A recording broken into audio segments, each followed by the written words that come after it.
So now we're going to jump into investigation 2. Now the difference between investigation 1 and investigation 2, simply put, investigation 1 dealt with position versus time graphs. Investigation 2 is going to deal with velocity versus time graphs. Excuse me, there we go. All right, so you've already plotted your position along a line as a function of time. Another way of representing your motion during an interval of time is with a graph that describes how fast and in what direction you're moving. This is a velocity versus time graph. Velocity is the rate change of position with respect to time. It is a quantity that takes into account your speed and also the direction you're moving. Thus, when you examine the motion of an object moving along a line, the direction of the object is moving is indicated by the sign of the velocity, whether positive or negative. Graphs of velocity over time are more challenging to create and interpret than those for position. So we're going to go ahead and do a number of these, and you're going to make some predictions. Some of them are going to be wrong, and that's okay. That's perfectly fine. So what we're going to do is we're going to start off with making velocity graphs. Just like we did in investigation 1, we're going to do the same for initial graphs. That is to say, start near the motion sensor, move away slowly and steadily. Start near the motion sensor, move away somewhat quicker. Start far away from the motion sensor, move towards slowly and steadily, and then move towards the motion sensor somewhat quicker. You're going to put those graphs on page 9, as you can see right there. Okay? So you're going to put those graphs onto page 9 and make your predictions, or not make your predictions, but actually show what the graphs are. All right, my back row people I haven't used, so come on up. You're the first one.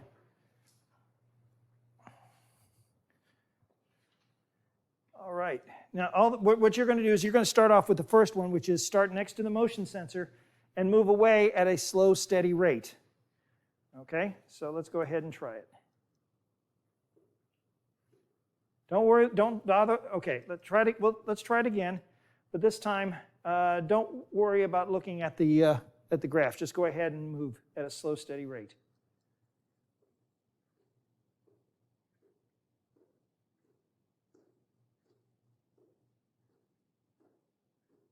Okay. Go. That's fine. Behind you. Come on down. It's not going to bug you, I promise. All right. Same thing, same position, but this time move back quicker. All right, slow, steady rate. You don't have to look at the graph. Just go ahead and move.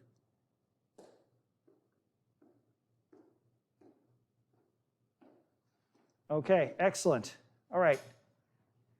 Come on down. McNamara, okay. Now, what I want you, yes, starting from the 4-meter mark, that's right, move toward at a slow, steady rate.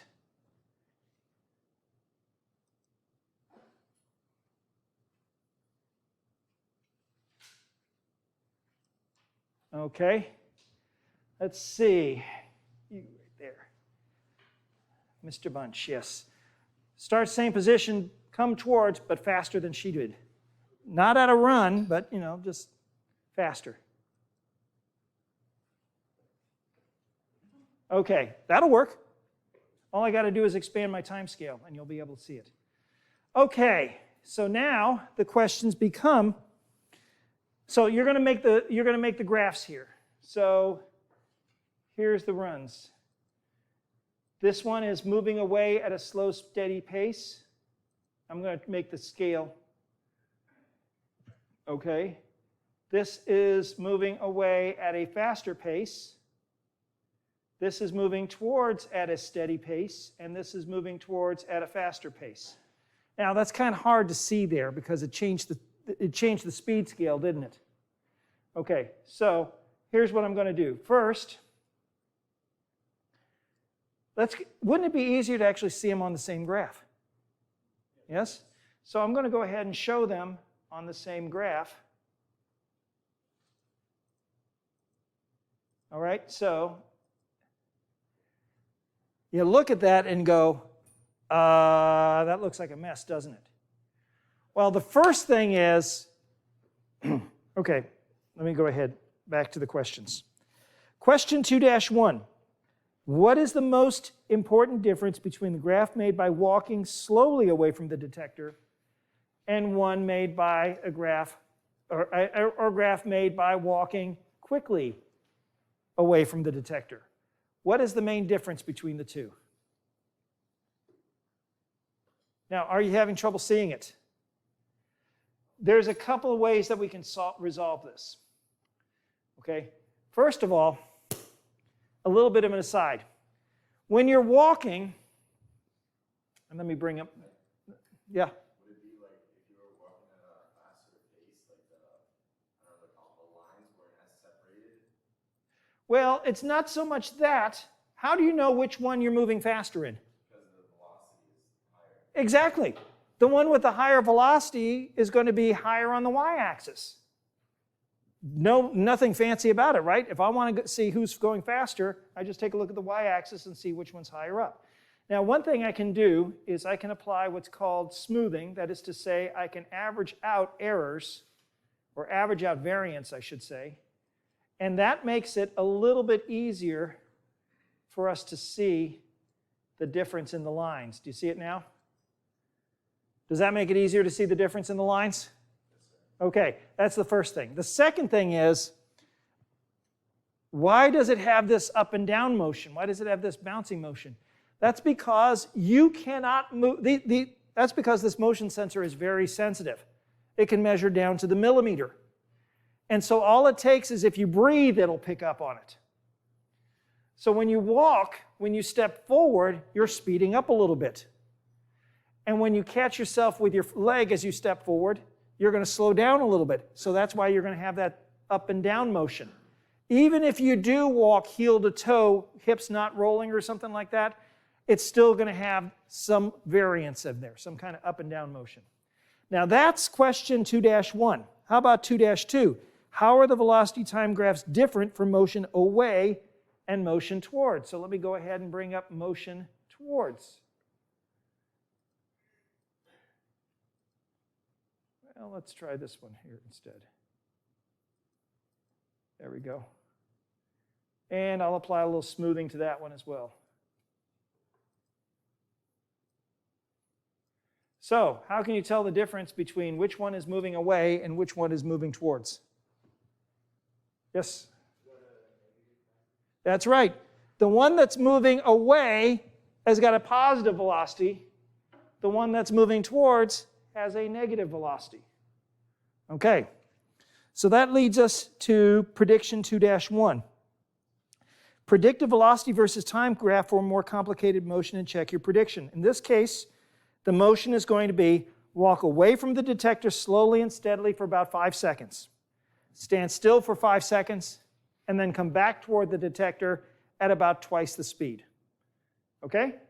It's the same kind of motion we did with the in investigation 1, only this time we're going to do velocity versus time instead of position versus time.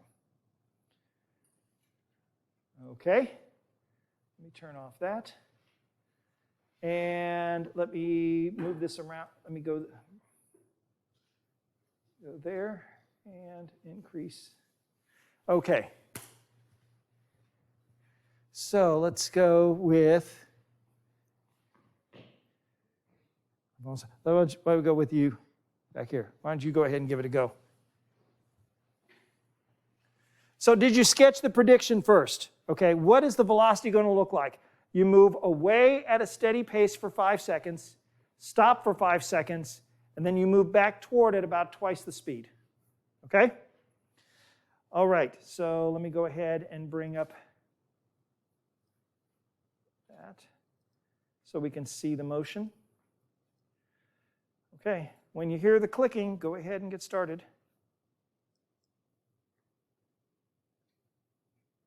All right, let me stop it here. I just realized, go ahead and reset your position. I just realized I needed to change the time scale.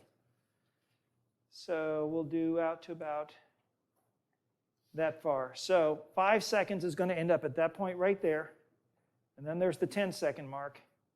And let me move this over here so it's out of the way. Okay? We'll give it a go now.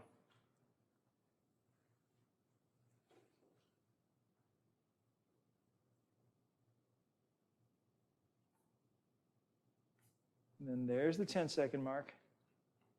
All right. Okay. Now that looks kind of jagged, so let me apply a little bit of smoothing to it.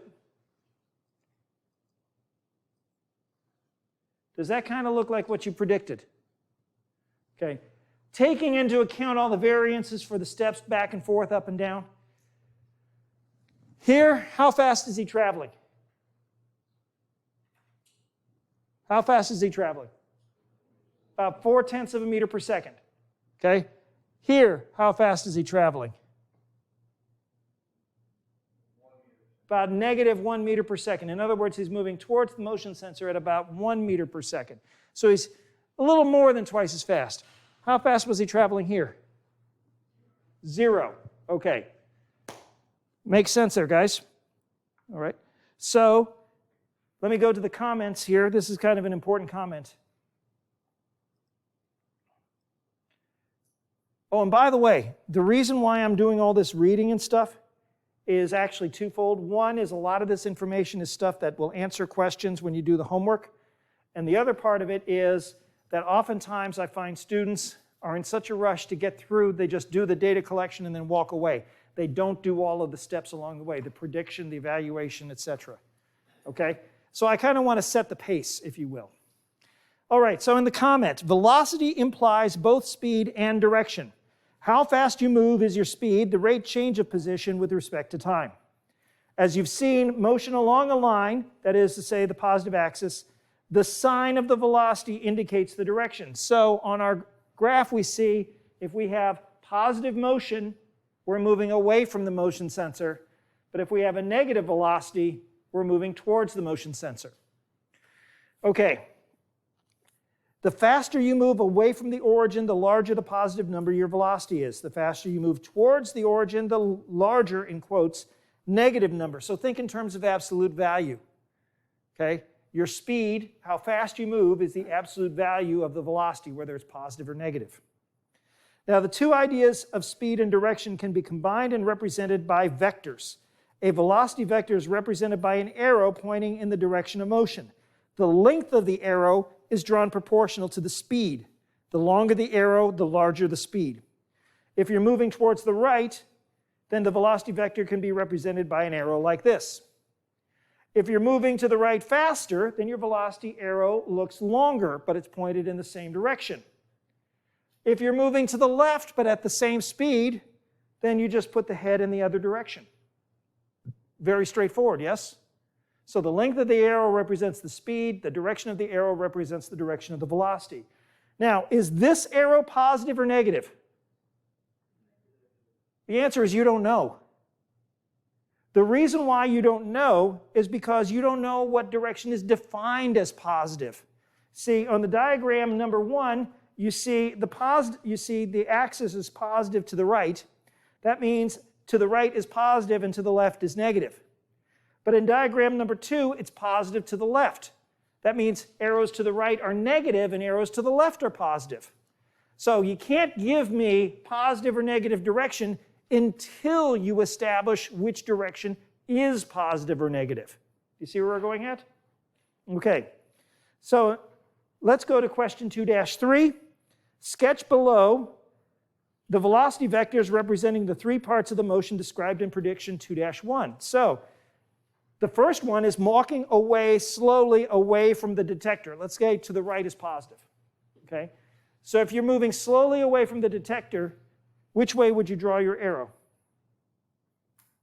To the right. So you draw your arrow a certain length to the right. Okay? Now let's take a look at the next question. Standing still.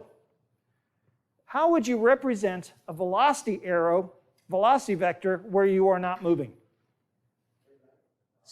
A dot. Exactly right.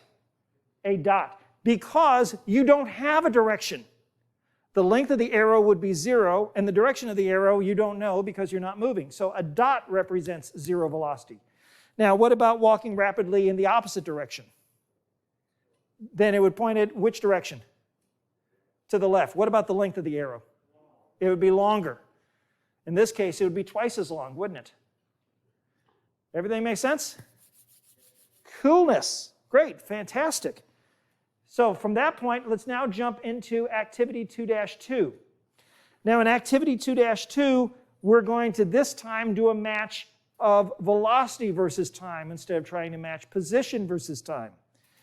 So I'll just read it. In this activity, you will try to move to match a velocity versus time graph shown on the computer screen. This is often much harder than matching a position time graph as you did in the previous investigation. Most people find it quite a challenge, and in fact, some velocity graphs invented cannot be matched. So let me first bring up the prediction. This is the graph that you have to match. Okay? That's the same thing that you see in the textbook or in the lab book. Prediction 2-2. Describe in words how you would move so that your velocity matches each part of the velocity time graph. So the first part is, how would you move from 0 to 4 seconds? Write it down. How would you move from 4 to 8 seconds? How would you move from 8 to 12 seconds? And how would you move from 12 to 18 seconds? And then from 18 to 20 seconds.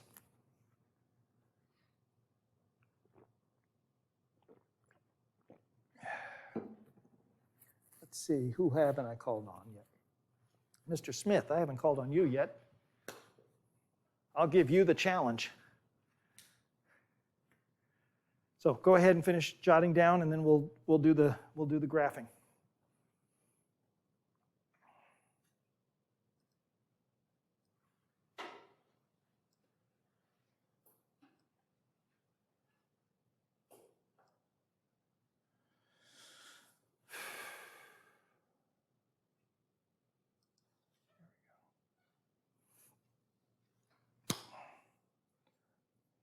Okay, why don't we go ahead and give it a try? Yes? How would we represent velocity? It'd be 0.5. Well, this is a velocity versus time graph.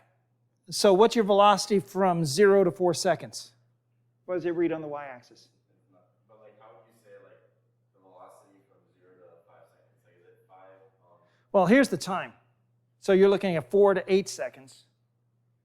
Okay? And then taking a look on the graph, what's the velocity in that time period? 0.5 meters per second. Yeah, you see that's velocities in meters per second. So you're going to travel at 0.5 meters per second for how long? Okay, now from our definitions of our directions and stuff, how are you moving relative to the motion sensor then? Moving away from the motion sensor. So now you see, so you're moving away from the motion sensor at about 0.5 meters per second. Okay? Okay. Good question. But that's the steps that you would go through. Right? Solomon, let's see if we can give it a go. All right. All right. We're going to start there? Okay. Let's go ahead and start this. Now, what you're going to do is, here's your timing, okay? And you'll see the graph go along. The tricky part is going to try to make your velocity match that graph. Okay? So, here we go. Okay, let me reset that. I know what I did wrong. There we go. All right, now let's try it.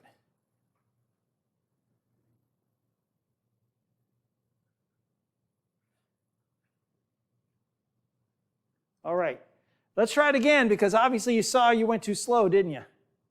Okay, so go ahead and reposition or whatever you want to do, and we'll try it again.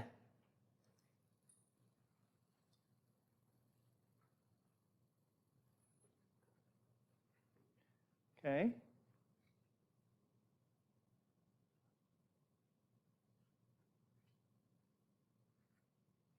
You got a problem here, don't you?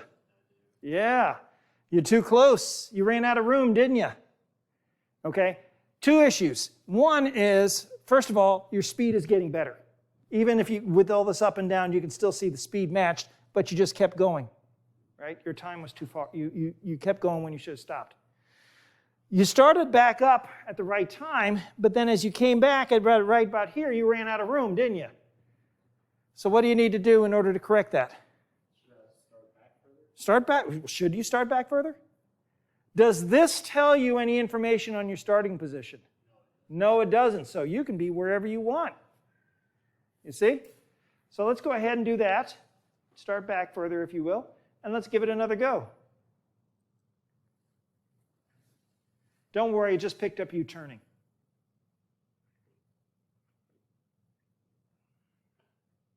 Very good, that's better. Good. Feels like the same speed, but you ran out of room again, didn't you? So what do you got to do? Back up a little further. Okay, much better. Okay, so let me go ahead and we'll try one more time.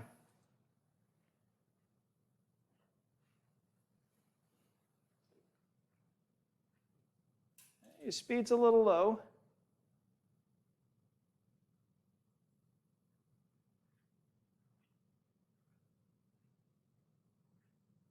You ran out of room again.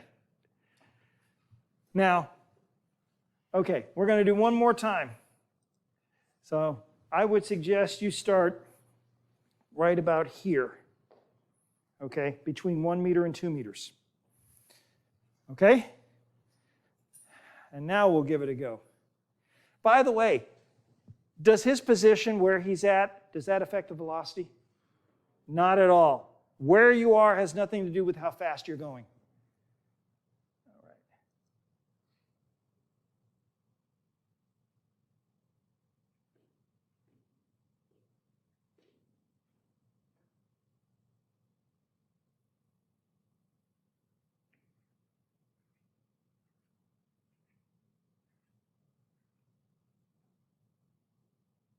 Hey, there we go. We got a decent match there. Good job, thank you. Okay, tough to do, isn't it?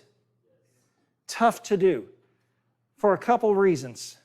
Okay, let me apply some smoothing and you'll see what the graph looks like.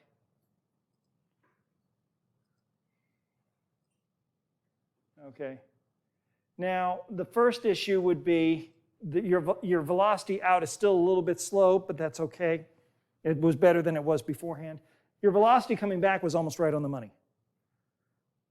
I mean, you see how it averages out right on that overlay? Okay. Let's take a look at a couple of questions here.